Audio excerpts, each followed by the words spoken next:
안녕하세요. 오늘은 65장 다시 성전을 정결하게 하심 첫 번째 부분. 이 내용이 분량이 많아서 세 번으로 나눠서 할 건데요. 오늘은 첫 번째하고 오늘부터 제가 목회자협의회 가기 때문에 새벽 기도회를 내일과 모레 못하고요. 오늘 한 다음에 목요일 날 다시 뵙도록 하겠습니다.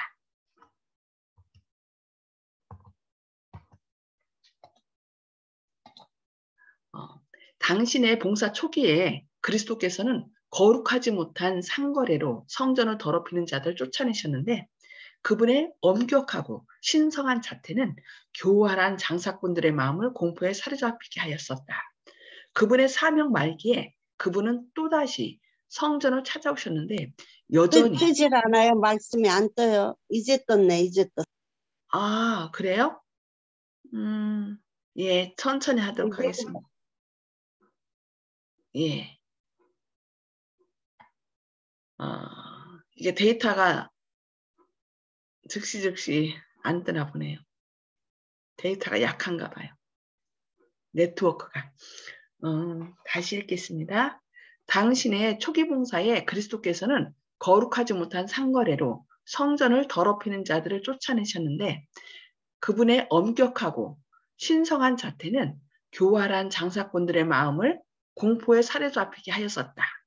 그분의 사명 말기에 그분은 또다시 성전을 찾아오셨는데 여전히 성전의 신성성이 전과 같이 더럽혀지고 있음을 발견하셨다. 그러니까 초기에 예수님께서 봉사 초기에 성전을 깨끗하게 하셨어요. 그런데 이제 말기에도 다시 성전을 찾아가셨는데 여전히 더럽혀져서 이렇게 다시 정결케 하시는 것을 볼 수 있습니다. 형편은 전보다 더욱 악화되었다. 성전 바깥 마당은 마치 큰 가축시장과 같았다. 짐승들의 울음소리와 동전의 짤랑거리는 날카로운 소리는 상인들의 언쟁 소리와 뒤섞였으며 그 가운데는 성스러운 직무를 수행하는 사람들의 음성도 들렸다. 성전의 성직자들 자신이 스스로 사고 팔고 돈 바꾸는 일에 종사하였다. 그들은 완전히 물질적인 탐욕에 지배되어 있었기 때문에 도적이나 다름없었다. 참 애석하게도 이 당시에 그 제사장직은 매매가 됐다는 거예요. 성직 매매. 그러니까 레위 지파가 아닌 사람들이 돈을 주고 이것을 사거나 팔았던 것입니다. 그러다 보니까 이 사람들은 자기가 돈을 오늘날 말하면 1억대를 주고 이제 이것을 샀기 때문에 그 돈을 어떻게 해야 돼요? 벌어야 돼요. 그래서 이 장사꾼들과 이제 서로 모의해서 이 제물로 드리는 소와 양, 비둘기 이런 것들을 다 어떻게 해요? 담합을 한 거예요. 그래서 싸게 하는 것이 아니라 거기에 윗돈을 얹어 갖고서 그런 다음에 이제 자기가 돈을 성직 매매를 해서 산 그 돈을 채우기 위해서 이렇게 윗돈을 얹어서 완전히 거래를 한 것입니다. 그러다 보니까 사람들은 어떻게 해요? 가격 낮은 것이 아니라 높은 돈을 주고 어쨌든 제사는 꼭 드려야 되기 때문에 그래서 높은 가격을 주고 이걸 사야 됐고 그러니까 완전히 이 성전이 뭐가 된 거예요? 강도의 구렬이 된 것입니다. 장사터가 된 거예요. 제사장들과 관원들은 그들이 행하여야 할 일의 신성성을 거의 깨닫지 못하였다. 완전히 탐욕으로 그 마음이 가득 찬 거죠. 매년 6월절과 장막절에 무수한 짐승들이 죽임을 당하고 이 짐승들의 피를 제사장들이 받아서 제단에 쏟았다. 유대인들은 피의 제물에는 익숙하였으나 이 모든 사람이 짐승의 피를 흘릴 필요가 있게 만든 것이 죄라는 사실은 거의 잊어버렸다. 피 흘림이 없으면 죄삼이 없다는 말씀 때문에 이제 죄인이 와서 제물을 갖고 와서 피를 흘림으로 이제 죄삼을 받았는데 결국 그 피 흘리게 된 것이 자신들의 죄라는 것은 생각지 못하였다는 것입니다. 그러니까 그냥 죄 졌으면은 그냥 아무 생각 없이 그냥 딱 짐승 끌고 와서 피를 흘리고 그 피를 바쳤던 것입니다. 예수께서는 죄 없는 희생제물을 바라보셨고 또한 어떻게 유대인들이 이 거대한 집회를 유혈과 잔인한 것으로 만들었는지를 보셨다. 겸손히 죄를 회개하여야 할 장소에서 마치 하나님께서 무정한 봉사로 영광을 받으시는 것처럼 그들은 희생의 짐승들을 증가시켰다. 제사장들과 관원들은 이기심과 탐욕으로 저희 마음을 굳게 하였다. 그러니까 마음이 없는 재물만 바친 것이죠. 그러니까 그것이 오히려 제사장들과 레위인들의 이기심으로, 탐욕과 이기심으로 인하여 더 성전은 강도의 구렬이 된 것입니다. 하나님의 어린 양을 가리키는 바로 그 상징물을 가지고 그들은 돈 모으는 한 방편으로 삼았다. 이렇게 되어 백성들의 눈에는 제사의식의 신성성이 크게 훼손되었다. 예수님의 마음에는 분노가 일어났으며 세상 죄를 위하여 곧 흘리게 될 당신의 피도 그들이 끊임없이 흘리던 짐승의 피처럼 제사장들과 장로들에게 거의 감사의 여김을 받지 못할 것을 그분은 아셨다. 예. 마음이 없는 재물은 하나님께서 받지 않으시죠. 참 안타까운 모습인 걸 볼 수 있습니다. 그리스도께서는 이러한 행습들에 대하여 선지자들을 통하여 경고하셨었다. 사무엘은 여호와께서 번제와 다른 제물을 그 목소리 순종하는 것을 좋아하심 같이 좋아하시겠달까. 순종이 제사보다 낫고 듣는 것이 수양의 기름보다 나으니이다 라고 말하였다. 예, 아주 제사에 대한 아주 유명한 말씀이죠. 순종이 제사보다 낫고 듣는 것이 수양의 기름보다 낫다. 그리고 이사야는 유대인의 배도를 예언적 계시를 통하여서 저희에게 통하여 보면서 저희에게 소돔과 고모라의 관원들에게 말하듯이 너희 소돔의 관원들아 여호와의 말씀을 들을지어다. 너희 고모라의 백성들아 우리 하나님의 법에 귀를 기울일지어다. 이렇게 말씀한 걸 볼 수 있어요. 소돔과 고모라 완전히 멸망당할 소돔과 고모라를 비유하면서 이 유대인들에 대해서 이사야 선지자가 말한 거죠. 여호와께서 말씀하시되 너희의 무수한 재물이 내게 무엇이 죄송합니다. 무엇이 유익하뇨? 나는 수양의 번제와 살찐 짐승의 기름에 배불렀고 나는 수송아지나 어린 양이나 수렴소의 피를 기뻐하지 아니하노라. 너희가 내 앞에 보이러 오니 그것을 누가 너희에게 요구하였느냐? 내 마당만 밟을 뿐이니라. 너희는 스스로 씻으며 스스로 깨끗하게 하여 내 목전에서 너희 악업을 버리며 악행을 그치고 선행을 배우며 공의를 구하며 학대받는 자를 도와주며 고아를 위하여 신원하며 과부를 위하여 변호하라 하셨느니라 말하였다. 예, 이사야 선지자를 통하여 이스라엘 백성들의 그 마음 없는 제사에 대해서 이렇게 경고한 걸 볼 수 있습니다. 오히려 무수한 재물, 그것은 내 마당만 더럽힐 뿐이다. 나는 무엇을 원한다는 거예요? 마음이 담긴 그런 제사를 원한다라고 경고하신 것입니다. 다시 예수님의 날카로운 시선이 신성성이 더럽혀진 뜰을 훑어보셨다. 모든 사람의 시선이 그분에게로 쏠렸다. 제사장과 관원, 바리새인과 이방인이 놀라움과 두려움으로 저희 앞에 하늘왕의 존엄과 영광으로 서 계신 그리스도를 바라보았다. 신성이 인성을 통하여 빛났으며 그리스도께서는 전에 결코 나타내신 일이 없는 그런 존엄과 영광을 입으셨다. 그분 곁에 제일 가까이 섰던 제자들은 군중이 허락하는 한 멀리 물러섰다. 몇몇 제자들을 제외하고 구주께서는 홀로 서 계셨다. 모든 소리가 그쳐졌다. 견딜 수 없을 정도의 깊은 침묵이 흘렀다. 기록된 바 내 집은 기도하는 집이라 일컬음을 받으리라 하였거늘 너희는 강도의 구려를 만드는도다 라고 능력으로 하신 그리스도의 말씀이 마치 큰 폭풍우처럼 백성들을 뒤흔들었다. 하나님의 집은 만민의 기도하는 집이었습니다. 근데 그 기도하는 집을 오히려 강도의 구려를 만들었다라고 예수님께서 책망하셨습니다. 그분의 음성은 나팔 소리처럼 온 성전을 울렸다. 그분의 얼굴에 나타난 불쾌함은 마치 삼키는 불처럼 보였다. 그분은 권위를 가지고 이것을 여기서 가져가라고 명령하셨다. 3년 전 성전 치리자들은 예수님의 명령 앞에서 도주하는 수모를 당했었다. 그 후 그들은 저희 스스로 공포심을 느끼고 일개 비천한 사람에게 무조건 복종한 일에 대하여 의아하게 생각했었다. 그러니까 3년 전에 그 제사장들이 자신들이 예수님의 책망에 도망쳤던 것을 수치스럽게 여겼다는 거예요. 그래서 그들은 채신 없이 복종하는 일은 다시는 없을 것이라고 생각하였다. 그러나 지금 그들은 전보다 더 무서워서 더 급히 그 명령에 순종하였다. 그분의 권위에 대하여 감히 물어본 자는 한 사람도 없었다. 제사장들과 장사꾼들은 저희 가축들을 몰고 그분 앞에서 도망하였다. 예, 절대로 그렇게 안 하리라 생각했는데 오히려 이번에도 더 무서워서 더 도망쳤다는 것입니다. 그들의 죄악이 그만큼 더 전보다 강했다는 거죠.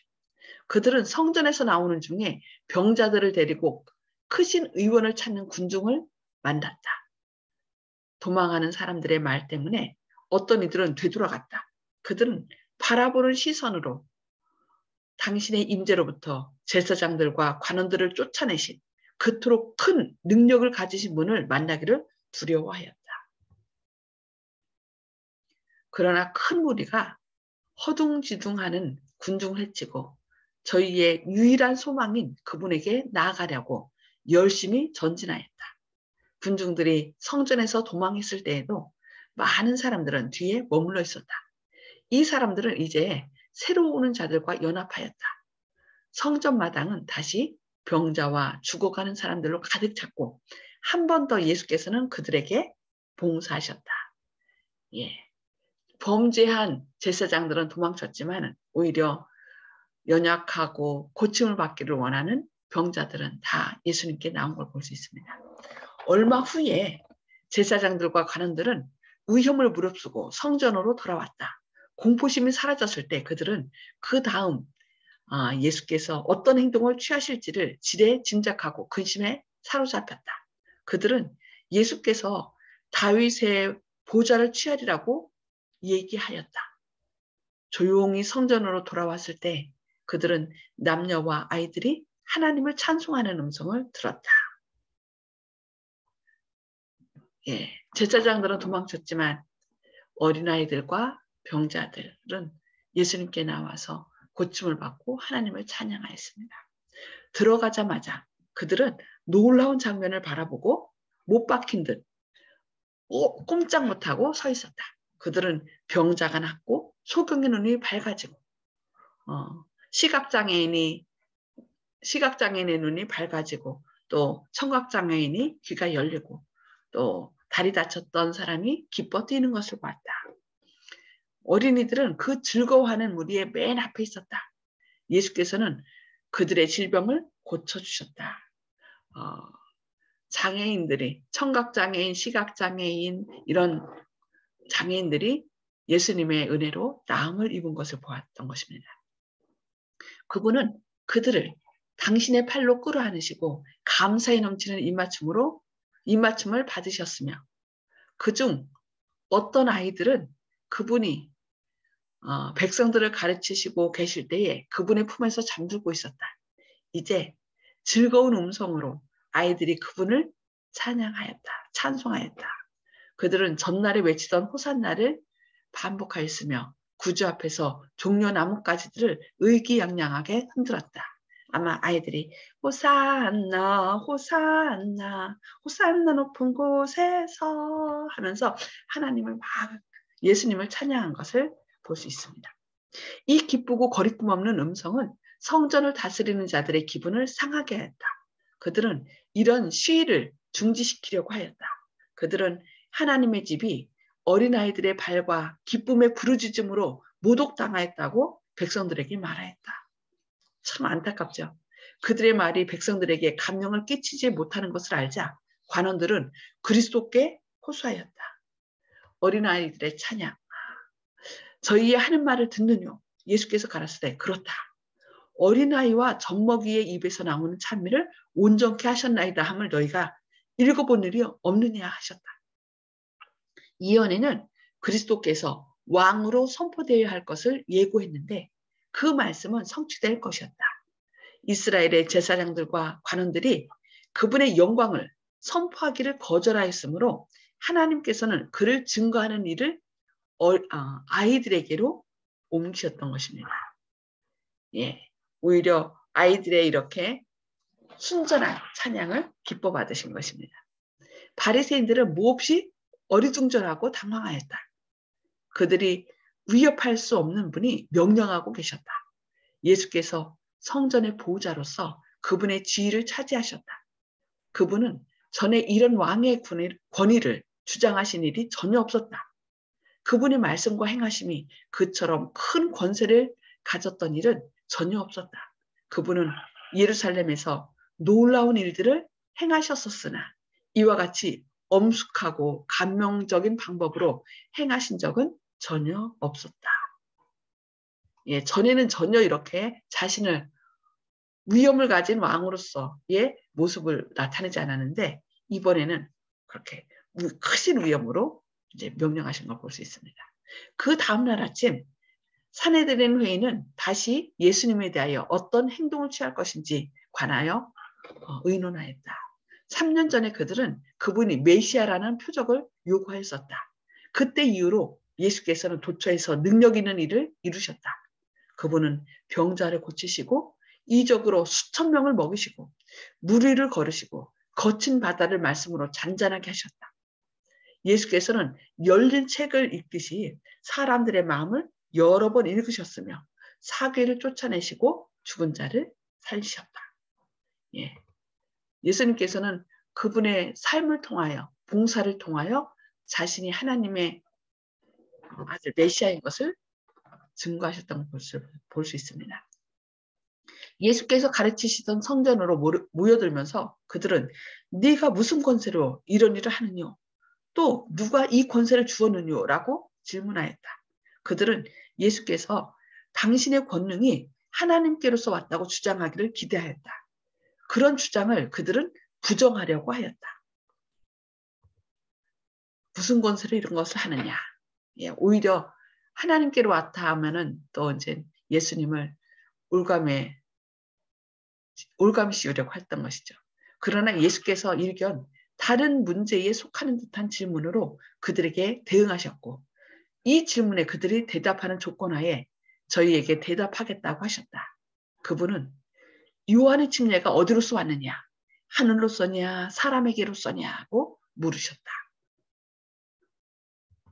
오히려 예수님께서 그들에게 다시 질문한 것을 볼 수 있습니다. 만일 그들이 요한의 침례가 하늘에서 왔다고 말한다면 그들의 모순이 분명히 드러날 것이다. 그러면 왜 요한을 믿지 않았느냐? 요한은 세상 죄를 지고 가는 하나님의 어린 양을 보라고 하여 그리스도에 대하여 증언하였다고 그리스도께서는 말씀하실 것이었다. 오히려 되물으신 거죠. 만일 제사장들이 요한의 증언을 믿었다면 어떻게 그들이 그리스도께서 메시아 되심을 부인할 수 있겠는가? 만일 요한의 봉사가 사람에게서 왔다는 그들의 진정한 소신을 선언한다면 그들은 스스로 폭풍과 같은 분노를 자초할 것이었다. 그 이유는 백성들이 요한을 선지자로 믿는 까닭이었다. 예, 오늘은 여기까지 말씀을 보도록 하겠습니다. 이제 복습과 나눔의 시간을 갖겠습니다. 예수님께서 성전을 정결케 하신 목적은 무엇이라고 이렇게 우리가 읽었죠? 음소거를 해제해 주시고요. 성전을 정결케 하신 목적. 왜 봉사 초기와 또 이 마지막에 성전을 정결케 하셨을까요? 그 이유가 무엇일까요?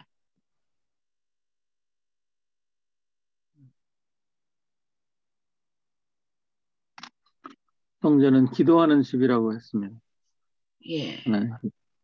성전은 만인의 네. 기도하는 집인데 그들이 뭐로 만들었어요?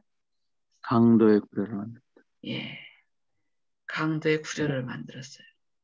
제가 아까 말씀드렸듯이 제사장들은 이 제사장직을 어떻게 했어요? 성직 매매를 통하여 샀어요. 그러다 보니까 그 정도로 타락했다는 거죠. 오늘날도 요즘 어때요? 이 코로나로 인하여 이제 교회를 뭐 교회에 대한 인기가 없어져서 뭐 교회를 사고 파는 그런 거는 요즘은 못 보는데 코로나 있기 전에는 종종 교회를 사고 파는 일이 있었습니다. 뭐 교인 뭐 300명이요. 건물은 어느 정도인데 팔겠습니다. 이렇게 내놓는 그런 것을 종종 볼 수 있었어요. 그래서 이렇게 교회를 팔기도 하고 성직도 요즘 안타깝게도 제 주변에 있는 사람이 있는데 목사 안수 주겠다고 돈 얼마 쪽만 내라고 그러면 목사 안수 해주겠다고 그런 얘기를 저한테 그분이 몇 번 얘기했어요. 목사님 저한테요 돈 내래요. 목사 안수 준다고요. 뭐 그러면서 정말 이런 일이 있어요. 막 그러면서 저한테 전화했었는데 제가 그것을 받은 적이 몇 번 있습니다. 그러니까 참 안타깝죠. 그때나 예수님 초림 당시나 지금이나 이렇게 성직을 매매하는 그런 안타까운 일이 있습니다. 그래서 그들은 그것을 돈을 주고 샀기 때문에 그들의 손해를 채우려고 어떻게 했어요? 성소의 재물을 윗돈을 얹어서 팔았기 때문에 완전히 이 성전에서 뭐가 생긴 거예요? 장사하게 됐고 이익을 취하려고 했기 때문에 오히려 하나님 예수님께서 만민의 기도하는 집을 강도의 구례를 만들었다고 이렇게 정결케 하신 것을 볼 수 있습니다. 그런데 지금은 이 성전이 AD 70년에 회파됐고 오히려 그 예수님의 성전을 보이는 유형적인 성전이 아니라 보이지 않는 우리 마음을 각자의 마음을 성령이 거하는 전으로 삼으신 것을 우리가 기억해야 되겠습니다. 그래서 우리의 그리스도의 성령이 거하는 성령의 전인 우리의 마음을 정말 깨끗하게 정결하게 보존함으로 우리 안에 하나님께서 거하시기를 기뻐하도록 그런 깨끗한 우리의 마음의 성전을 준비해야 되겠습니다. 자, 오늘 말씀을 통해서 깨달은 말씀을 좀 나눠주시기 바랍니다. 송 집사님? 예. 그 예수님을 믿는 것은 마음으로나 정성으로 믿어야 되는데 그 물질적으로 그 사람들은 그 제사장들은 물질적으로 생각을 하고 그 마음에 없는 그러니까 연극 배우처럼 재물. 그렇다는 거죠. 예. 그러니까 예수님을 그 자신의 부의 도구로만 삼은 거죠. 그러니까 예수님께서 그 마태복음 7장에 보면은 나더러 주여 주여 하는 자마다 다 천국에 들어갈 것이 아니요라고 얘기했을 때 많은 사람들이 예수님 내가 주의 이름으로 귀신도 쫓아냈고 선지자로 됐고 막 이렇게 했잖아요. 그러니까 그때 예수님이 뭐라고 했어요? 너희 그거 다 나를 위한 한 게 아니야. 네 자신을 위해서 네 이름을 드러내려고 너희의 뭐를 위해서? 네 돈 위해서 한 거야. 이런 거예요. 결국 마음이 없는 예배는 하나님께서 받지 않으시는 거죠. 우리도 혹시 그런 마음으로 예수님께 나아가고 있지 않은지 우리 자신을 한번 살펴봐야 되겠습니다. 자, 조영식 형제님? 예. 힘을 매일 흘리면서도 그 의미를 모르고 행하는 모습이 오늘날의 그 형식적인 일만 왔다 갔다 하는 그 모습하고 다를 바 없다고 생각하기 때문에 그들을 이해 못하는 요즘의 사람들이 오히려 자신들의 허물을 보지 못하고 있는 것이 아닌가. 책에 나와 있으니까 그 당시 사람들을 저 사람들 왜 그랬을까 하고 이렇게 쉽게 생각하지만은 오히려 자기가 교회에 앉아서 저부터도 그런 것 같습니다. 반성하겠습니다. 아멘. 아멘. 네, 감사합니다. 언제나 말씀을 다른 사람에게 적용이 아니라 내 자신에게 적용하는 것이 참으로 필요하죠. 네, 감사합니다. 자, 윤장로님 말씀해 주세요. 예, 여기에 이제 두 부류의 사람이 존재하는데요. 예수님의 권위에 놀라서 도망치는 사람들이 있고요. 또 아니면 예수님께 나아가려고 또 뭐 병자와 또 죽어가는 사람들하고 어린이들이 또 예수님께 나아갔는데요. 예, 예수님께 나아가는 사람들이 있어요. 그래서 우리는 어떠한 사람들인가? 또 우리 교회에서 어린아이들이 좀 시끄럽겠지만 그걸 기쁘게 받아줄 수 있는 넓은 마음을 가진 우리 성도님 됐으면 좋겠습니다. 네, 아멘. 아멘. 어린아이와 젖먹이는 그 찬양을 받으시는 하나님. 네, 우리가 진짜 우리 마음을 다하여 주님께 영광과 찬양 돌리는 그런 우리의 삶이 되어야 되겠습니다. 네, 우리 말씀을 생각하면서 우리 기도하고 개인 기도를 나누도록 하겠습니다. 기도하시겠습니다. 하늘에 계셔서 저희를 사랑하신 아버지, 오늘도 깨워주시고 주님의 말씀으로 저희를 먹여주시니 감사합니다. 오늘 아멘. 성전을 정결케 하신 주님에 대하여 함께 말씀을 나누게 하시니 감사합니다. 주님, 아멘. 성전은 만민의 기도하는 집으로 주님께 온전히 영광과 찬양을 돌리는 장소였습니다. 그러나 사람들이 오히려 장사 속으로 또 이런 재물들을 팔므로 말미암아 강도의 구려를 만들었다라고 주님께서 책망하셨습니다. 혹 저희도 주님께 온전히 영광과 찬양을 돌려야 하는데 혹 우리가 다른 사람보다 높고자 하는 마음으로 또 어떤 돈만 들여서 영광을 취하고자 하는 마음으로 주님께 예배드리지는 않았는지요. 주님, 저희 자신을 돌아보게 하시고 신령한 마음과 온전한 마음으로 주님께 예배와 경배를 드리는 저희들의 삶이 되게 하여 주시옵소서. 주님의 보혈로 저희의 죄를 정결케 하여 주시고 또 만민의 기도하는 집처럼 우리가 주님의 온전한 사랑을 가지고 또 주님께 예배와 찬양을 돌리고 또한 다른 사람들을 주님께로 인도하는 저희의 삶이 되게 하여 주시옵소서. 주님의 크신 사랑이 또 오늘도 저희 마음과 생각을 지키시며 늘 선한 길로 인도하실 것을 인하여 감사드리오며 예수님의 이름으로 간절히 기도드리옵니다. 아멘. 아멘. 네. 내일과 모레는 저희가 새벽 기도회를 제가 목회자 예배 때문에 못하고요. 다음 목요일에 뵙도록 하겠습니다. 네, 그동안 하나님의 사랑과 은혜가 함께 하시기를 기도합니다. 아멘. 감사합니다.